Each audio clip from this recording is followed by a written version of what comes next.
Hey IGN, what's up? Zach Ryan here with Dr. Nintendo himself, Jose Otero. What's going on, Zach? We're here to talk to you a little bit about Splatoon. We wanted to just talk with Splatoon's release right around the corner. We wanted to talk a little bit about what we're excited about. So why don't you hit us off? What are you excited about with Splatoon? I mean, right off the bat is just its sort of style. Like, you look at Splatoon, and even though it is a third-person action game, it is unlike a lot of third-person action games. Yeah. In the way that it's sort of using color, in the way of its tone of its characters.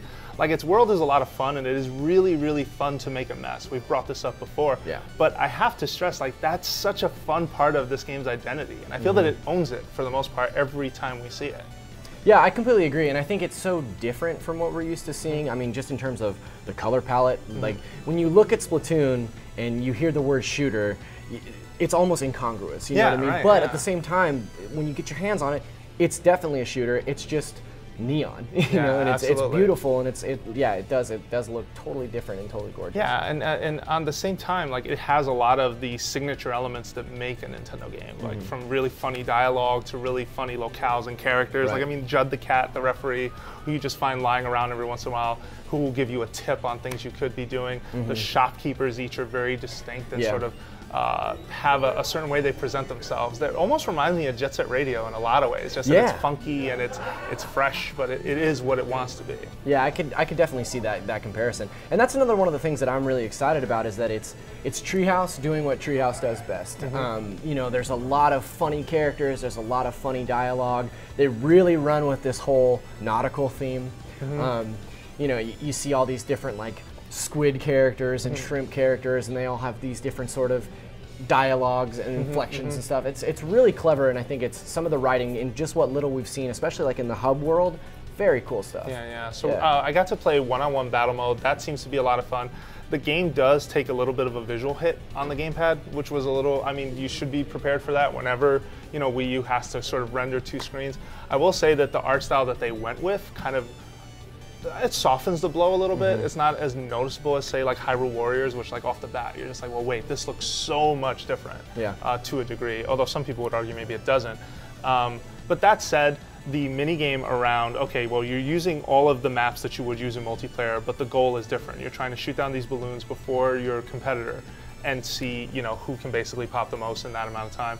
There are specials lying around all over the place in these boxes, so you're grabbing special moves, and you have to use them. You're not allowed to hang on to them or pocket them. You have to use that thing in the moment, right then and there. And they've sort of balanced it out so you're not using every special, like overpowered specials. Like, remember the killer whale, that big speaker that would just shoot out? That is not present in 1v1. In 1v, or at least I didn't see it. And they did tell me there are certain specials that wouldn't be there because they're just too powerful. Sure. And at the end of the day, that would ultimately give the other player, you know, no way to get back in the race. Yeah, the last thing that I'm really excited about in Splatoon is just that it's a new Nintendo IP.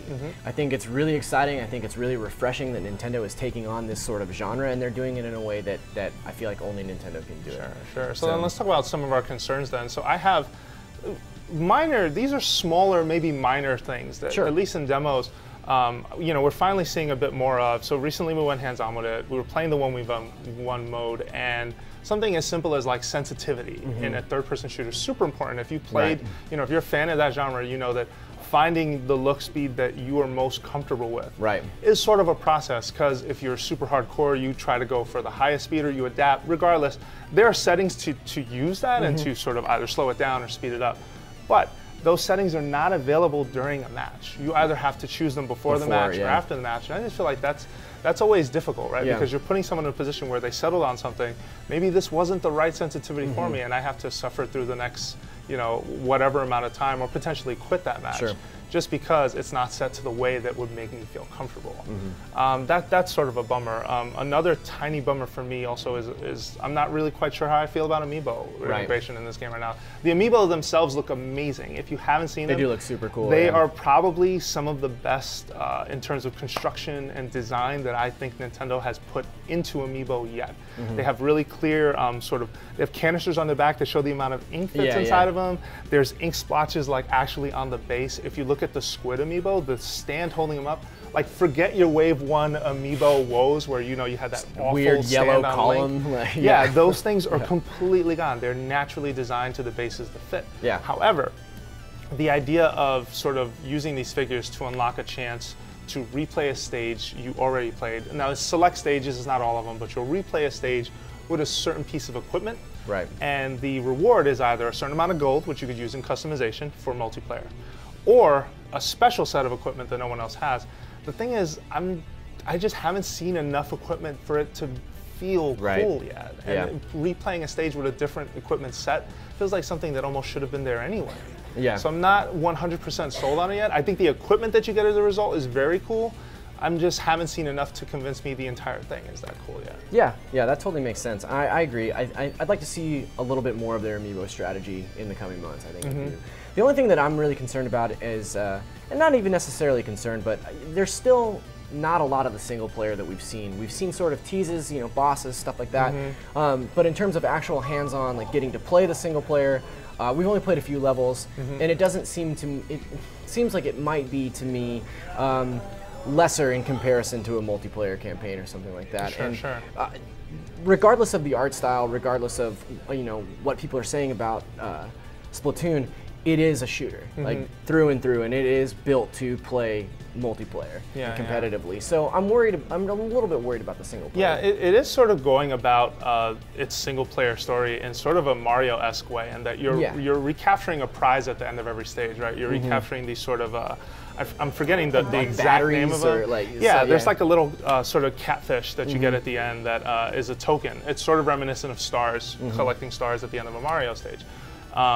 But yeah, we've seen bosses in trailers, but we still don't know how those boss battles exactly work out. Right. And I'd like to see if that is as substantial as like a Mario Galaxy. And overall, like just the campaign notion of like, hey, you're just grabbing these things.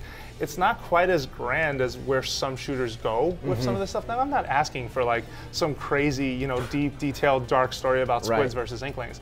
But what I am seeing so far feels very story light or very light on concepts that would drive someone through a campaign.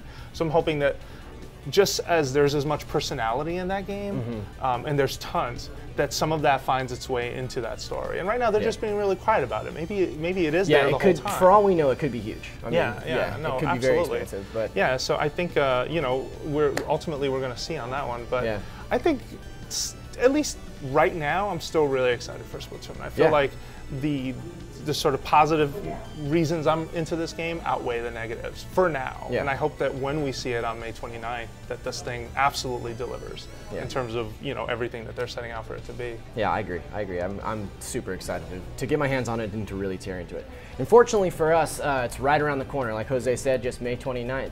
So stick around. We're going to have plenty more Splatoon coverage in the coming weeks. And for everything Splatoon and Judd the Cat, keep it right here at IGN.